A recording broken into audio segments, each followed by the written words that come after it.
주천의 주식시황 시간입니다. 안녕하세요. 오늘 이 시간에는 국제유가 하락이 유동성 장세를 실적 장세로 바꾼다. 유동성 관련주 삼성전자, 현대차, LG화학, 삼성SDI, 한국전력, 금융주 등이고 실적 장세의 주도주는 역시 셀트리온이다. 이런 내용을 가지고 여러분과 함께 이야기를 해보기로 하겠습니다. 그럼 무엇을 알아볼 것인가? 첫 번째, 국제유가 하락의 영향을 분석을 해봅니다. 두 번째, 2008년 금융위기 이후와 현재 상황을 비교 분석해 봅니다. 세 번째, 유동성 장세와 실적 장세에 대해서 우리가 세밀하게 한번 분석을 해 보겠습니다. 네 번째, 실적주인 셀트리온이 주도주의다. 이러한 내용이 되겠습니다. 자, 그 전에 오늘 시장 상황을 조금 살펴보게 되면 양시장이 오늘 조금 엇갈린 모습으로 결과가 나왔습니다. 코스피는 상승, 코스닥은 하락인데 뭐 큰 폭의 상승이나 큰 폭의 하락은 아닙니다. 외국인들이 다시 매도세로 전환이 되었고 그나마 오후장 들어서 연기금의 매수로 인해서 어느 정도 방어가 되는 모습이 연출이 되었습니다.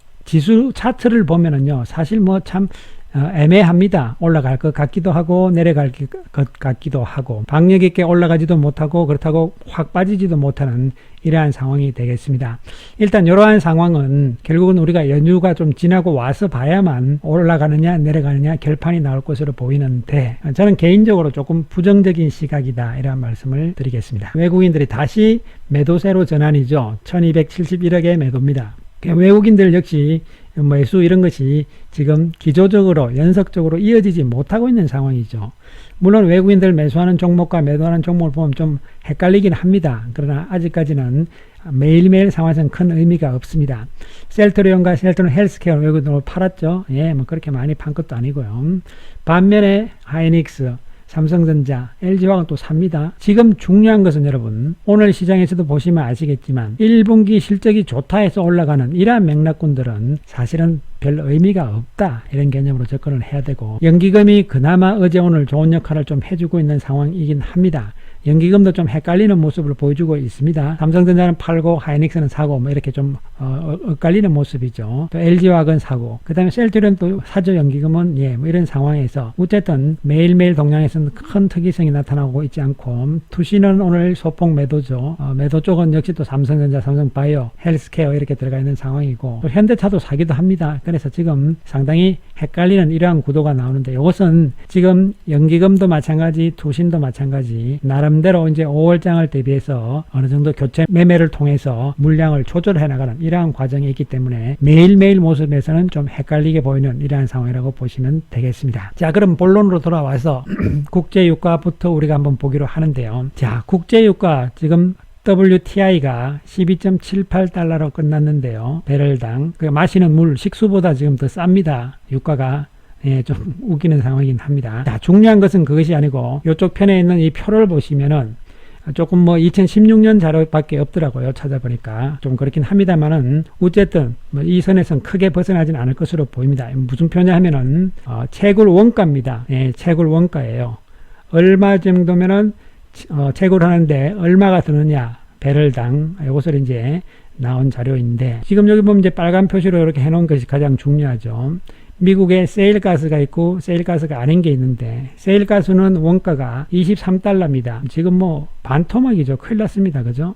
그 다음에 세일가스가 아닌 부분도 20.99달러니까 역시 엄청납니다. 반면에 러시아는 19.21이기 때문에 뭐 손해가 났지만 그래도 그런 상황이고 사우디아라비아는 8.98이니까 아직 괜찮아요. 그죠? 이런 상황입니다. 그래서 원가, 채굴 원가, 기름을 파내는 데 들어가는 채굴 원가를 따져봤을 때 사실 미국이 지금 가장 위기에 봉착해 있는 것은 사실이죠. 러시아도 사실은 만만치 않아요. 그래서 우리가 국제유가가 왜 이렇게 폭락하고 이게 또 어떻게 될 것이냐 이런 부분들인데 쉽게 말씀을 드리면은 지금 국제유가의 싸움은 미국과 러시아의 싸움이라고 보시면 됩니다. 자, 이 표를 보시면은 세계 10대 원유 생산 국가입니다. 미국이 1등입니다, 여러분. 왜? 셰일가스 때문에 그래요. 2등이 사우디, 3등이 러시아입니다. 그 다음에 캐나다, 중국, 이라크, UAE, 브라질, 이란, 쿠웨이트 이렇게 10개 나라가 거의 70%를 차지하고 있는 것이죠. 그 외 기타는 이제 유럽의 노르웨이라든가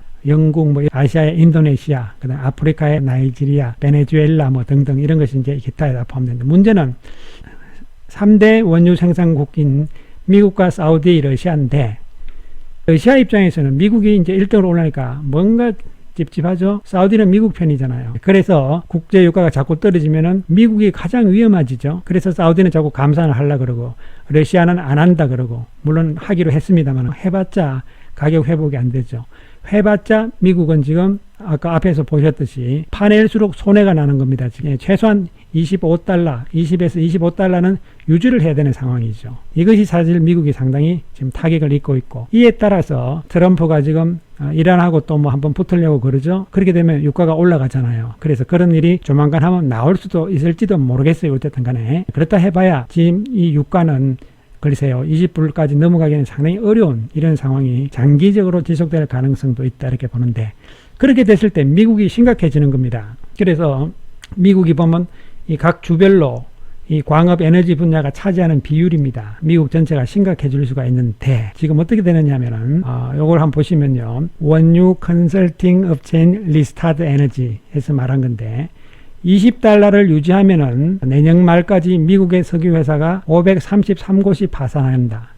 10달러대로 떨어지면은 2배가 되죠. 1100곳이 파산할 것이다. 또 70%가 파산 위기를 맞을 수 있다고 경고를 하고 있습니다. 이게 지금 가장 핵심이죠. 일단 미국의 석유 산업이 붕괴되면은 이 석유 산업과 관련된 장비라든가 연관 산업들이 다 나쁜 파급 효과를 받게 돼 있죠. 그리고 이 석유 기업에 투자한 미국의 금융기관들이 위기를 초래할 수밖에 없는 것이고, 또 중동 국가들도 수익이 떨어지니까 건설이라든가 이런 부분의 수주가 감소되기 때문에 결국은 전 세계적인 경제에 악영향을 미칠 수밖에 없는 것이죠. 지금 안 그래도 이 사태 때문에 힘들어 죽겠는 상황에서 국제유가가 이거 지금 그냥 우습게 보면 안 되는 이런 상황이다. 그렇다면은 방법은 있느냐? 방법은 수요가 늘어나야 되는 것이죠. 그거밖에 지금 답이 없는 부분입니다. 그런데 수요가 늘어나려니까 지금 이 사태 때문에 수요가 늘어나기 힘들고 시간이 많이 걸리는 것이죠. 비행기가 안 다니고 배가 안 다니는데 기름 들어갈 데가 별로 없잖아요. 공장이 지금 안 돌아가는데, 쉽게 말씀드리면.